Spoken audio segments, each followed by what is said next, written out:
My name is Lori Power, and my company is MP Benefits, and I'm a group benefit consultant. And part of that is the information sharing. We need to talk about stuff. Part of my goal with my clients has been to find people who give me great conversation, share that conversation. The more we share, the more we grow, and all boats float, which pulls us right into Lalith and mindful leadership. So Lalith, let's just start at the beginning. Take us through it. Talk to me about what's the difference between being a manager and being a leader, and why this matters. Manager, well, I mean, I think all of us have grown up really not understanding what leadership is about. We know how to manage things because we've been taught to manage things from up here in terms of analyzing and doing things and getting things done. And in our schooling, unless we played sports or unless we were in theater and drama and doing the arts, we really didn't get an experience of how to work with a team, work with each other, and all the sort of the leadership attributes that are required. So you kind of learn how to be a leader through osmosis. You gather, you look at examples. So for me, and I have worked with organizations now for the last 25 years. I've been an owner of a business many times. I still own another business now. So I worked with organizations and managers and leaders and around the world. And this is one of the biggest issues that we have in organizations, is that many managers do not know the difference between managing and leading. Right? So managing, as we all know, is about managing things, right? You got to be hard-nosed, you got to be driving things. So most of the things that we are managing, we manage from a positional side of our power base. Right? So our position will define what we manage and who we manage and what we're responsible for. And what are we managing? We're managing resources, we're managing quality, we're managing outputs, performance. All the things that we do on the managing side is measurable. Right? So that's where you motivate people, you drive people hard, hold people accountable, the disciplinary stuff, and all of that comes from the management side. However, if you're going to be a great manager, you got to move to the other side. So it's almost a completely different personality, a persona that you got to take on to be a good leader.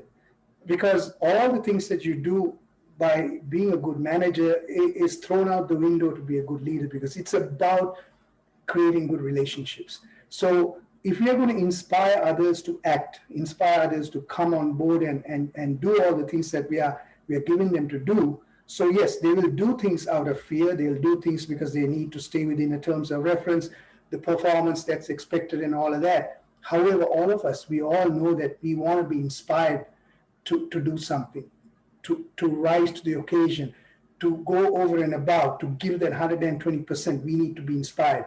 And that really takes a great leader to do that, because then leadership then is about motivating and inspiring others to action by helping them to see meaning and purpose in what they do. So in order for them to do that, they have to feel good about themselves. And in order for me to help others feel good about themselves, I have to feel good about myself. So this is where I really bring about, and Dee Hock, I don't know whether you all know Dee Hock. Dee Hock is a guy who created the Visa empire, Visa card. And he was a farmer from, I think, Nebraska. He was asked by Bank of America to create the Visa card. So he created an organization which is one of the most democratic organizations in the world. It doesn't even have a head office. And he works on this whole theory based on the fact that there is chaos most of the time, and you got to rein in and find order every so often, and then let things go on the creative side. So one of the things that he says is, unless you manage yourself, there's no way you're going to be able to manage anything else. So managing yourself for me is managing my emotions, because we are emotional beings. We are being dragged into all kinds of situations now, especially with technology. Everything is coming at us. Everything is so complex. So all of that's coming at us, in addition to the conditioning that we've had. And I was born in Sri Lanka in a place called Kandy. I grew up in a place called Kandy. We didn't even have a telephone in the 60s in our home. So the conditioning that I got from my parents, from my grandmother. I love her very much. She was an astrologer. Her superstitions and all of those things are still impacting me. I remember, she told me, don't cut your nails on a Tuesday. When I go to cut my nails, I still think, oh, is it Tuesday? Imagine that I'm 61 years old and I'm still being conditioned by that, right? So our conditioning is so powerful. So add to that conditioning that we bring from way back when to today's needs and requirements, we are already fighting a losing battle. So this is why we have to really learn to manage ourselves and manage our emotions to be a great leader. To add to what you're talking about between the difference between being a manager and a leader, I think as leaders, it's also important that we are trying to inspire, as you say, people to give their very best for something to which they have no ownership on. We are expecting all of these people to come in, work under whatever conditions we provide, all in an attempt to make our companies more revenue.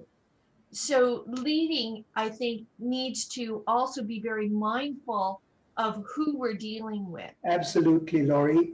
So one of the things is, if you're a great manager to manage an organization, you shouldn't have more than 10 to 12 people to lead or manage. They should be your direct reports. So you need to then know every one of them intimately. So you have your one side of your life, which is holding people to account, and you're tough. You're getting things done, you're driving things. But you have this other personality, which is loving and kind and compassionate, have empathy and all of that. So you're talking about really showing up as a real contradiction, as a paradox. Right? And that's what a leader has to be, because as soon as you see one of your team members walking into your office with their shoulders down, you need to be able to pick that up and say, Bob, I need to have a chat with you. How are things going? Blah, blah, blah, and get it out of them. Yes, my wife is not well and my children are at home and blah, blah, blah. So you know that he's going to be compromising what he's going to do on that day. So what are you going to do about it? How are you going to deal with that? How are you going to let him know that, look, you care about that? And even to tell him, look, take the day off, I'll pick up on it. And I had a great manager, great leader of an organization. I got my first job in a warehouse called HP Covens in Toronto as a warehouse, moving boxes around. There was an older man called Mr. Grady. He had only one leg. He was in World War II, and he was a tough guy, big guy. Tough army voice, right? He called you, Lalith, so you know that he's going to hold you accountable, disciplinarian to the hill. But you know that there was also a lot of love that oozed out of him. When he knew that you're going to go beyond your thing, then he recognizes you, he will appreciate you and recognize you for that. And then give you a room, and also make sure that give you more responsibilities and make sure that you rise to the occasion too. So that model for me really held in good stead in terms of how this man seemed like a split personality, right? When you see him, you get scared of him, and then he oozes with love on the other side. So this is the kind of human being that you got to be, and you got to then understand your people. So their maturity. So what defines their maturity? You got to understand, okay, what are their skills to do the job? What are their attributes? What then is their experience? So that is fairly easily measurable. Then you got to also understand who's this person, what motivates him or her, what drives him or her forward, what inspires him or her. Then to also really get to know that person so intimately that you need to also find out what's going on in his home.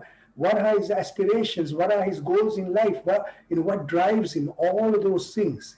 Is he a motorcycle fan? Is he a car fan? Is he a sports fan? Is he, NH? Whatever it is that you need to understand that person fully. So I say, depending on which level in an organization you are, if you are a CEO of an organization, you got to lead only like 0.1%. You got to manage only 0.1%. You got to lead 99% of the way, right? So what happens is many leaders I see, many managers I see are micromanaging too much. Why? Because they don't trust their people. They don't understand their people. So when I realize that they don't trust their people, it really is putting a mirror on yourself. You don't trust yourself, and that's why you don't trust others. So this is why, for me, mindfulness becomes an important process, an essential process for a great leader to really, if you're going to be emotionally intelligent, you better understand how your emotions work. And you better then able to understand how other people's emotions work. I think good leaders give other people the opportunity to succeed, and they celebrate, as you say, that win rather than to say, listen, now we've reached this one, now on to the next and on to the next. And so then getting back to that hamster on the wheel. Lalith, can anybody move from being a manager to a leader, or what's the essence that separates that manager who will always be a manager versus the person that it leads and other people want to follow? Sure, I think there's a danger of us typecasting people and saying, he or she is manageable. He has a charisma or the character to be a manager. So, we typecast people by saying that person is an extrovert. So, he will do or she will do well as a manager. I don't think so. I think all of us have the ability to be a great leader.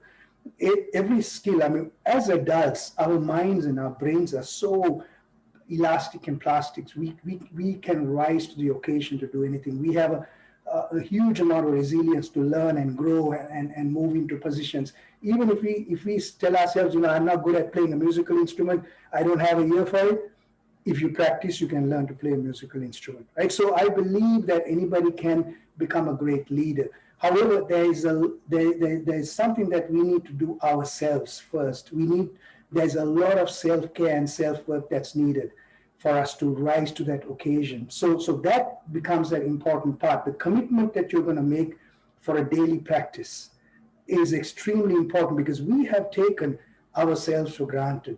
So we operate through our will, through our strength. We push our way through. As long as we're young, we can do that. And foolish, we can do that, right? But as we get older too, we realize that there are diminishing returns in terms of working ourselves to the hilt. And we think we can multitask. Multitasking is not a reality. Our minds, our thoughts go in a linear way, 1, 2, 3, 4, 5, 6, right? So we can't multitask. So what we're doing is we're flipping from one thing to another, to another, to another. At the end of the day, something's going to burn out, right? So it's like hitting the gas in a car engine and holding it at 6,000 RPMs on neutral, and you're gonna see one of the pistons blow out, right, Graham?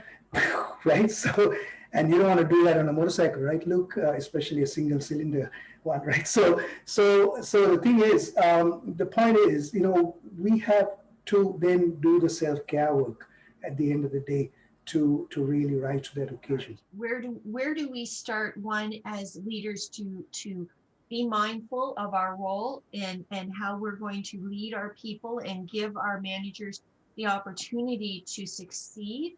How do we do that and also be aware of not burning out, as you say, not putting it in neutral and revving the engine too far, going nowhere? Well, the thing is, we got to also realize then for ourselves, we have to go back to our childhood and see what is our conditioning? What was our childhood like? Were we bullied as a child?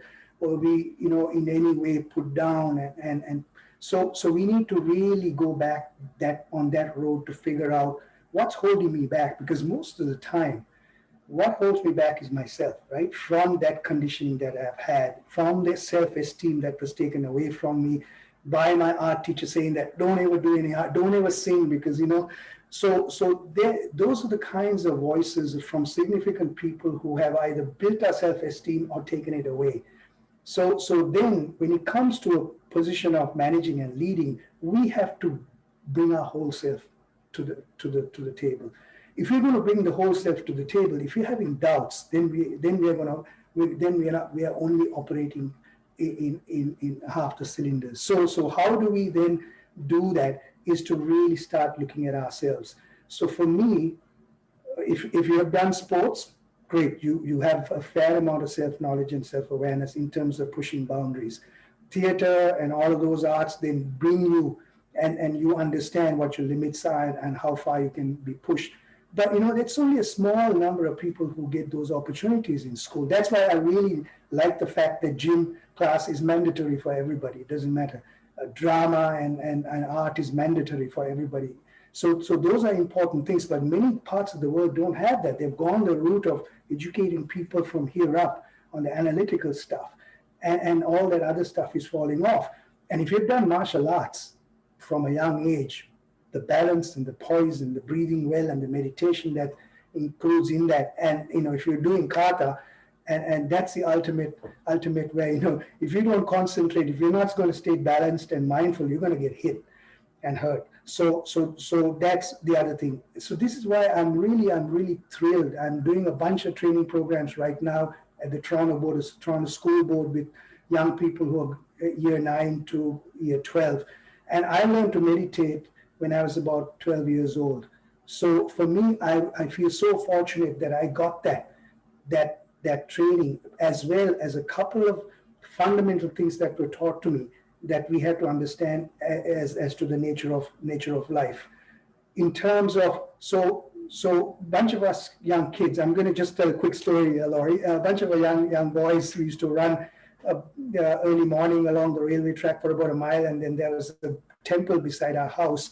There was a monk there. We used to come there and just relax and stretch and all that. One day this monk came out and said, "Boys, it's great. You guys are exercising your body.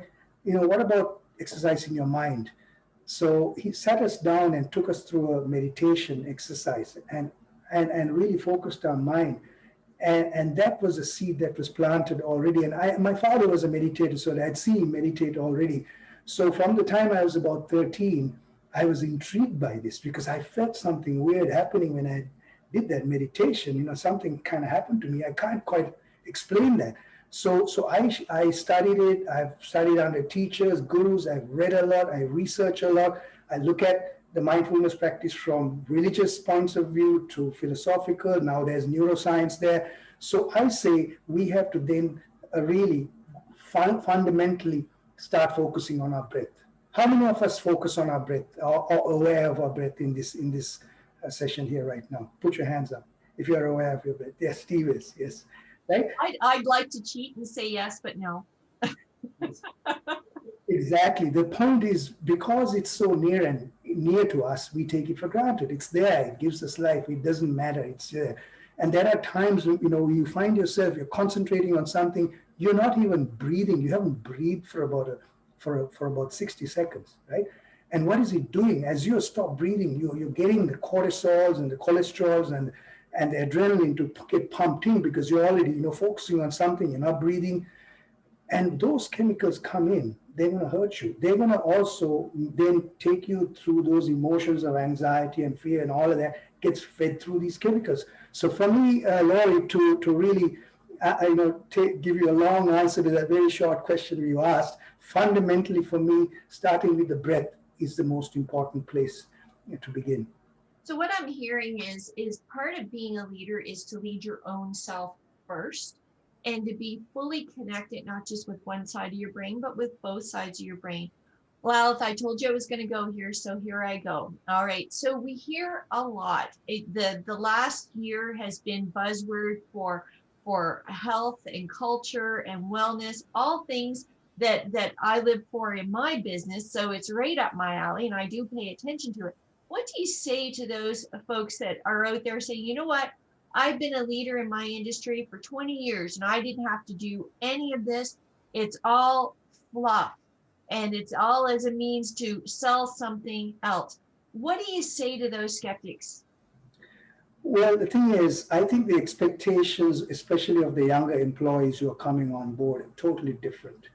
You got to remember the baby boomers, especially in the Western countries, came from the war and discipline and all of that, and the Protestant work ethic and all of that in our part of the world. And even in Sri Lanka, I grew up with the Protestant work ethic because we went to Catholic schools and Christian schools, right? So we were Anglicized Sri Lankans. So this was around the world where there were missionary schools and all that. Steve is there from Guyana, and this is the world, So this work ethic is, you do the work, you shut up. If you don't, ship out. But now the expectations are different. The other thing is that we are realizing that when you really hold all these emotions down, So if you're being bullied as a kid and you have this emotion of anger, the deep-seated anger that's there, it's just working in you all the time, right? And every day something reminds you of that. And what happens is those chemicals that come up, cortisol, adrenaline, and cholesterol, that cocktail, when that cocktail comes into your body, what do? We go to a doctor and then, the pills come in, right? So we have a mechanical solution for that. So as long as it has been objective oriented solutions, looking at things in a black and white way, everything can be solved, everything, there's a technology for everything, yes, it's fine. But at the end of the day, look at the quality of life, in our older age, what happens to us. Look at right now what's happening with depression and despair in the workplaces. So all of that points to the fact that people are looking for a little bit more than just coming and clocking in and paying the rent and paying the mortgage and buying a beautiful car, because all those material things don't mean a thing at the end of the day.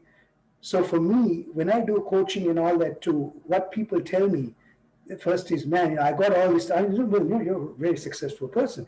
Yeah, but my kids don't talk to me, you know. So I don't consider myself a success. So the world is evolving and changing, where our expectations are now changing too. And I think there's another play here too. For us men, we have ruined this world for the last 2,500 years. And I think we have not take responsibility for it. So it's this testosterone driven. We'll drive through this and we'll fix it kind of mentality that has brought us to a brink that we are in terms of the environment, in terms of the disparity that is in the world, and the partnership that's now coming in, especially what the woman brings to the table in terms of empathy and compassion and all that, which we all have as men too, which society has told us, yeah, don't be a wuss, man. Come on, what? Love, empathy, what's wrong with you, right? So I think that narrative is also changing now. So I think this is where we have a huge opportunity to save ourselves from destruction by getting out of the way and acknowledging the partnership culture and bringing those attributes also into our fold. Lisa, I'm going to pick on you for a quick sec because this is right up your alley. What are you seeing out there when leaders are recruiting, pulling staff in? What do they do to encompass what Lalith is talking about this mindful leadership and creating that culture piece? What are you seeing out there? Well, I think that, and I've moved more to the leadership coaching side of things because exactly, we have managers, we don't have leaders. And I think it's just, there's a vulnerability piece that has to happen. And I think that's where the trust comes from, right? You have to build that circle of trust. And that comes from being a vulnerable leader. You can't know everything. And I think that everybody's trying to protect themselves, and there's still exactly what Lalith was saying, is still that very testosterone driven. I work in a lot of male dominated industries. A lot of my clients are construction workers and stuff like that. So you start to talk about vulnerability and you start to talk about trust, and they're like, we don't need that. We don't need that. But if you look at, and Lori, this goes right to the work that you do. If you look at absenteeism because of health related factors, exactly that cocktail that you're talking about, depression, I think there's a real epidemic of males who are suffering from depression that don't want to talk about it because that's not the manly thing to do. So I think you're starting to see a shift, and you're absolutely right. Like our younger generation, my kids' age, they expect something different from a leader. They expect something different from their workforce. And it comes into that opportunity and that compassionate leader and building that circle of trust. So it's starting, but it's so slow. And I don't know how to get that message across. And I like your point, because I think you bring up something good, and I'll get Lalith's take on this as well, is I find this younger generation emerging into the workforce very open. They're very used to sharing, they're social media savvy, they're doing their Snapchats. And so they're open to this, and they don't want to be judged for being open with their situation.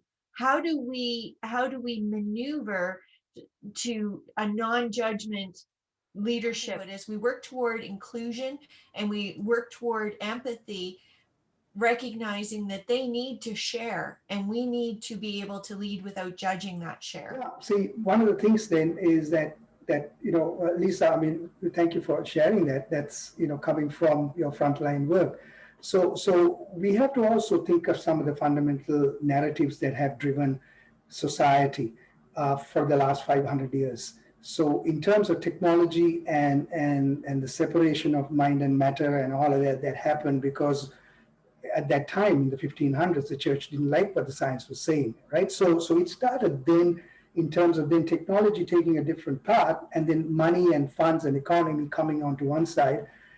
And then this whole narrative of competition, scarce resources, you better set your goals and go for it. You got to get your piece of the action and all of that. And then came along Darwin, talked about the survival of the fittest. So that's the narrative that we have that's coming at us from the day we're born, right?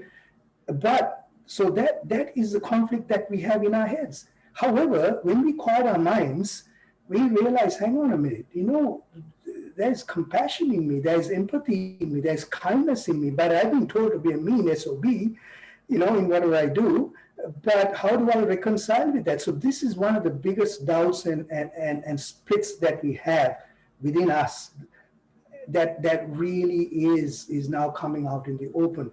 So when we think about it, we as a human race for the last 200,000 years, we have procreated, first of all, by a loving union of an act where we become totally vulnerable to each other, right? That's the beginning. And nobody talks about that. And that's fundamental, right?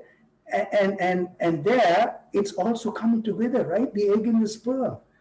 But everything else that we have been told is about separation, individuality. You better make your own money and make your dose and fight for your space and do all that and show up.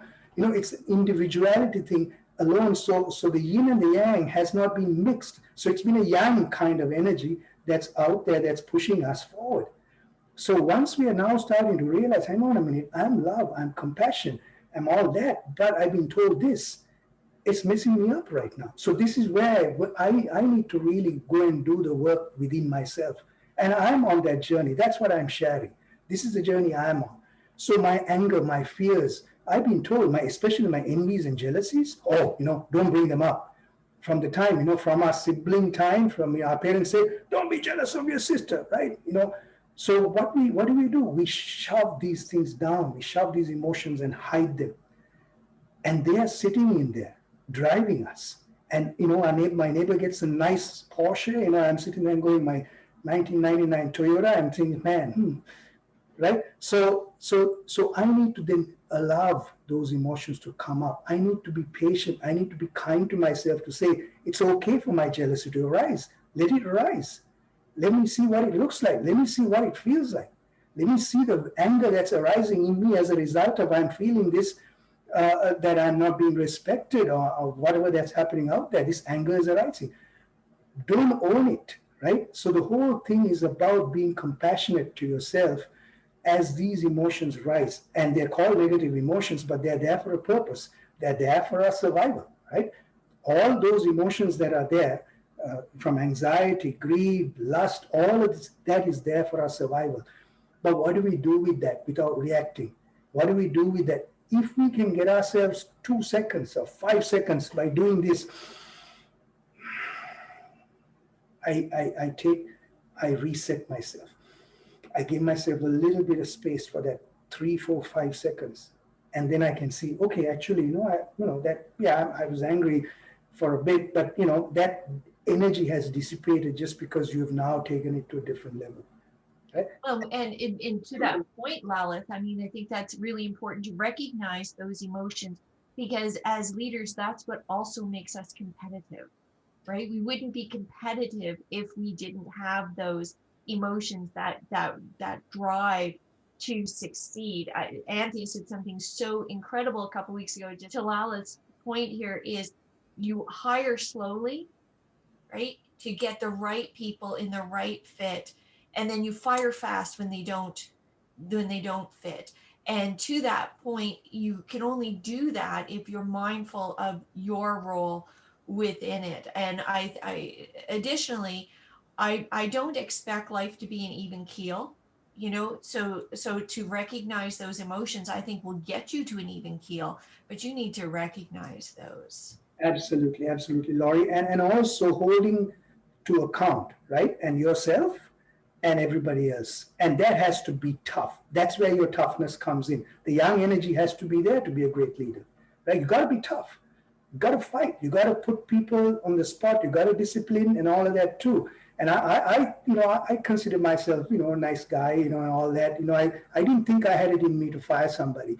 And when we started our first solar business in Sri Lanka, we hired a guy who was going to be running around and doing the banking before we started an office. I knew we had a family. He came through a contact, and he had a motorcycle. We gave him a float where he would give us the bills. And I would settle the bills. And I saw, hang on a minute, there's one bill that has been altered. So I looked at it and I said, can I have a chat with you? What happened here? He was fluffing. I said, okay, come here, sit down. I said, I don't think this is going to work out between you and I. And I was surprised I did that, right? Because he had two gay kids and he depended on this job. I didn't go there at all. I just sat there and said, no, this is a breach that I will never, never, never accept. And I've held to that in all the jobs I've had, all the management leadership positions I've had. As soon as somebody crosses that line, out they go. I don't care. There's no second chance.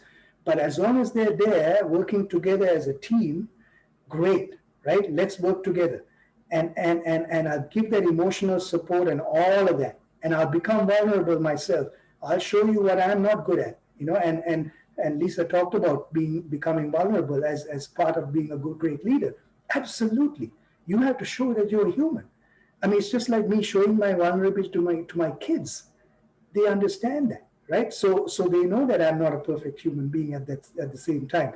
So these are some of the things that come as a leader in terms of a holistic process that becomes important to be a good leader. So for me, the mindfulness practice is integral to that, the work that I had to do on my own to show up to be a great leader. I was thinking, as Lalith was talking about the breath and the awareness, and I work with my clients all the time on being self-aware, but one of the things, and anybody else that's a parent in this room is going to know this, that what's the first thing you do when your child comes to you and they're really upset or worked up about something? You're like, okay, take a deep breath, right? And I think we just need to parent ourselves that way, to learn how to focus on the breath. And before we react, in that 1/20th of a second that we have to react to something out of fear or out of love, that it becomes that, take that deep breath and then respond. So common sense, but yet we walk over that, don't we, Lalith? We forget about that. Absolutely. And that's where that self-love is important, right? I just want to, to finish off, I just thought I came across a beautiful poem by Derek Walcott. It basically says, give back the heart to itself. Because we have given our heart away, to the stranger who has loved you all your life. It's been there patiently, your heart, working with you, and it says, whom you have ignored for another. We are out there. Who knows you by heart? Right? I like that. So Derek Walcott basically, gives us a great opportunity for that self-care that we need to do first. One thing I was going to say to Lalith, one thing that's really helped me in my life is actually volunteering and learning to deal with people, because in a volunteer association, you can't make anybody do anything. They can just go tell you to pound sand. So if you're too hard ass and you're not, you have to convince people that what you're asking them to do is a good idea. That is a great point to make, Graham, because you're absolutely right. Yes, I started the Ottawa Pickleball Association and talk about, using volunteers. Well, like you said, you can't force anybody to do things, and when it doesn't fit, how do you convince them, right? And I come from the military, so it was a huge shift where I'm used to tell people to do something, they do it. Then I go to this volunteer world where I had to be nice to people. What is that concept? Yeah, you have to talk to them and make it their idea. It's really what you do. This has been wonderful. We're going to do it again. Thanks to everybody for coming in today. I really, really love the conversation, and then come back again. right? This is where we all gather and grow and connect. This is where we live and be prosperous. Until next time, see you later.